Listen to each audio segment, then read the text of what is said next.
If I go cruising on a small boat, and any boat is small, am I going to have to give up the things that I love collecting? Hi, I'm Nico Waters, and welcome to the Boat Galley Podcast. I'm talking about collections and the things that I love to collect and why on today's episode. Today's episode of the Boat Galley Podcast is sponsored by Rainman Watermakers and SeaTask. Rainman Watermakers are capable of producing up to 37 gallons of fresh, clean drinking water per hour from seawater. Portable and installed models are available, all with off-the-shelf parts. Configurations are available in AC, 12-volt DC, and even a gasoline system, with new 2019 models being smaller, lighter, and quieter than ever. SeaTask is the premier U.S. facility for Rainman Watermakers. Visit them at www.seataskgroup.com to learn more. That's SeataskGroup.com. I'm sitting here recording this podcast in the house, and I'm looking across at my dresser, where I have some shells and some photographs scattered all and arranged underneath a picture of our boat as it was anchored in Ship Channel Key in the Exumas. The water's so blue and so clear, it looks like we're floating on air. And I realize I love to collect things. I love particularly to collect shells. One of the things that we have over on our bathroom dresser top, the bathroom counter, I've got a couple of Kalik bottles that are filled probably at about halfway with sort of white Bahamian sand. There's no sort of about it. I've got white Bahamian sand. There's some pink sand in there from Eleuthera, from Harbor Island. And then the teeny, tiny little shells that go in there. So I look at that. It's the Bahamas, absolutely in a nutshell, every time I go reach for my toothbrush. One of the things that I love about collecting shells, though, is it's this total excuse to wander along the beach. Slowly. There's no workout here involved. I'm scanning the ground, and I'm stopping to pick up anything that looks interesting. I usually don't have a bag. My bathing suit might have pockets in it. But really, I'm going around, and I'm picking things up, and then I wind up putting them down. It's pretty rare, I think, the amount of shells that I have saved might tell you otherwise, but I feel like it's pretty rare that I keep things. I pick up big shells. I love conch shells. I love baby conch shells in particular. And I've even been lucky enough to find a helmet or two. It's my excuse. Anytime we come someplace, I get off the boat and I go wander on the beach. When we took the kids and went to the Bahamas for 9 months, we would use up the food that we'd brought, and then we'd fill up that space in the lazarette with buckets upon buckets of really big conch shells, small conch shells, other shells that we found, and sea beans. I had never, ever heard of sea beans until we were on board another boat, Grateful Attitudes, a nice big catamaran in the anchorage. We were over there for sundowners one night, and I looked at their basket.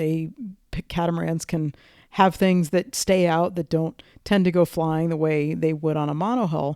And they had this beautiful Bahamian flat basket, and it was filled with a lot of these brown, glossy, roundish things. And I had to pick it up. I was told, well, it's a sea bean. They're not that easy to find.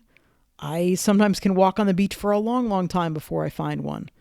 And one afternoon, I remember we were in the Exumas. I think it was, where were they?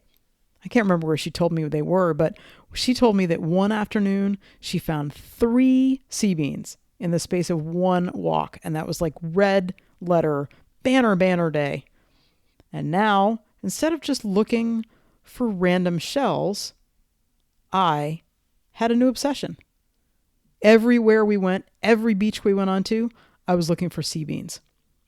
The sea beans you can find kind of in the wash line. A lot of times you're going to walk right in the tide line, and where the seaweed comes up, you might, if you're really lucky, you might find a sea bean that's there. And I did. I found hamburger beans that They're smaller and they're round, but they've got, looks like a bun, and then when you look on the side of it, it looks like it's got darker color and lighter colors on either side of it. So they're called hamburger beans. I found purse beans that are also the same kind of size, a smallish, and I mean probably the size of a $50, and it's shaped a little bit like an old-fashioned clutch purse. And then there are bigger ones that are they're probably the size of two silver dollars put together, that have a little bit of an indentation at the top and a little bit of a point at the bottom, and they're called heart beans. And I found them when I started looking for them, but they weren't super easy to find. Most of the time I would go for walks on the beach and I would come up empty. And some days I would go and I'd find one really, really fast. And I think I might have found one. There might have been one beach, it might have been Redshanks outside of Georgetown, where I found 2 sea beans in the span of one afternoon. Talk about striking gold. And then we went to Little Inagua. We were sailing with our buddies on Osprey. And the year that we were in the Bahamas with the kids, from 2009 to 2010, the wind howled out of the west for days at a time. And it made, if we had been going to the Caribbean, it would have been a piece of cake. People were leaving Georgetown and being able to sail all the way to the east end of Puerto Rico without any trouble whatsoever. The thing is, when we were staying in the Bahamas, we had to find interesting anchorages that nobody ever goes to, because normally you can't anchor on the east side of an island because the wind is always howling from the east. That would make it a lee shore.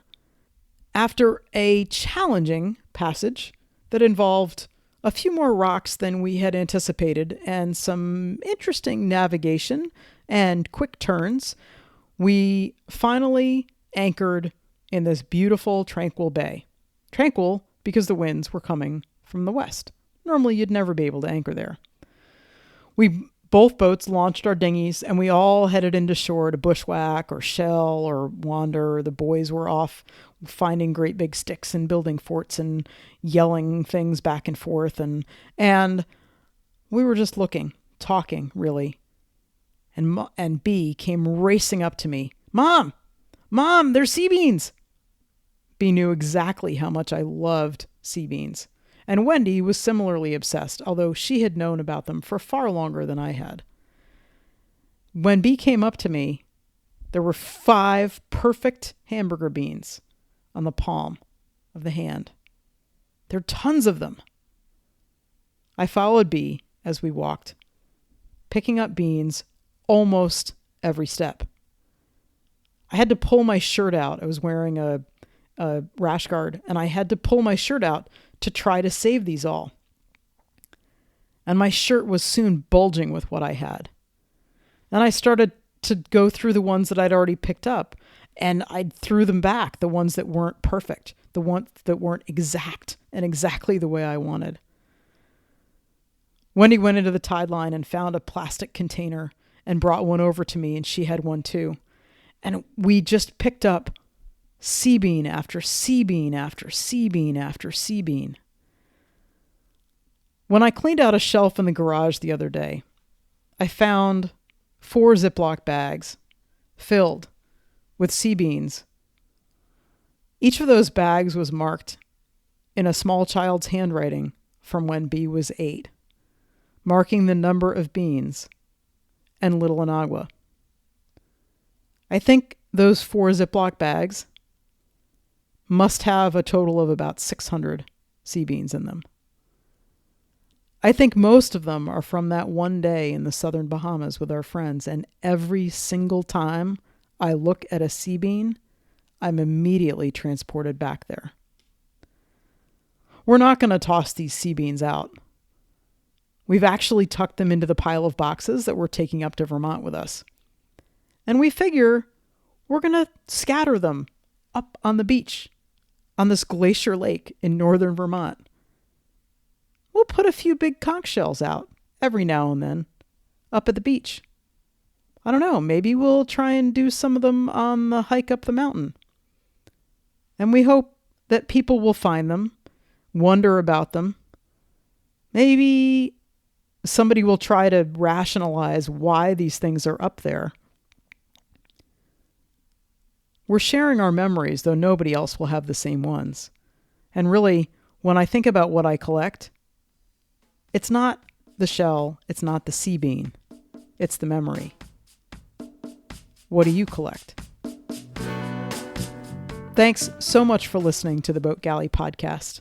We do our best to share our tips, advice, and stories about the cruising lifestyle. Good things, bad things, things we want you to know about. If you have questions, please ask us. There's a link to our email in the show notes. Have the most spectacular day, and we can't wait to see you out there. Bye for now.